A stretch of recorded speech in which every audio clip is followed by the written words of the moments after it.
Mimi ni nani?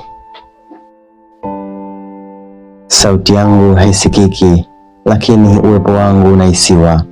Hatua zangu hazisikiki ardhini, lakini ninapofika dunia yako husimama ghafla. Siji kwa hodi wala sifungi safari, wala siombi ruhusa. Ninakuja kama kivuli kinachomeza mwanga taratibu. Usijifanye hunijui, nilikuwepo kabla yako na nitabaki baada yako.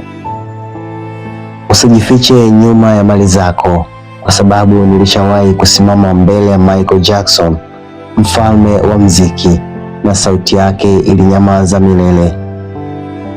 Nilimwangalia Kobe Bryant, shujaa wa viwanja, na hata ujasiri wake haukuweza kunizuia.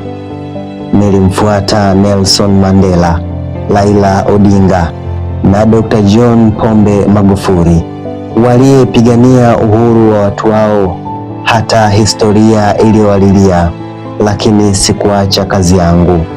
Waulizeni pia Whitney Houston, sauti iliyotikisa dunia, leo ni ukimya tu.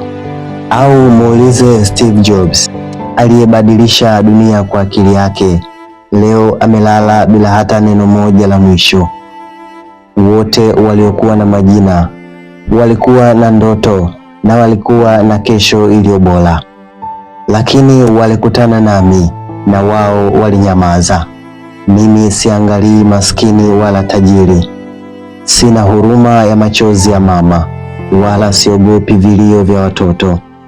Ninapokuja furaha hugeuka kuwa majonzi, na sauti za vicheko hubadilika kuwa kilio cha kukata roho.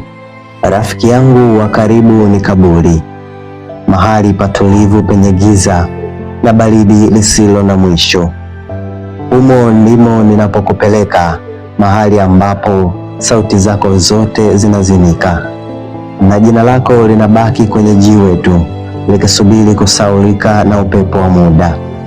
Unapanga kesho yako sasa na unasema nitafanya hivi kesho, nitafika pale baadaye, lakini haujui mimi nimesimama pembeni yako, nikikusikiliza, nikingoja wakati wangu.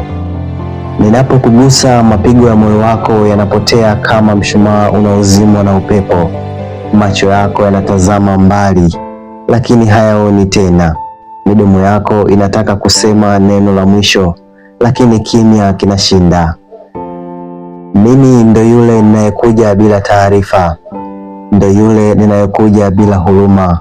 Ninakuja bila kuchelewa, na nitakapofika hakutakuwa na nafasi ya kuaga, hakutakuwa na muda wa kurekebisha makosa, hakutakuwa na kesho.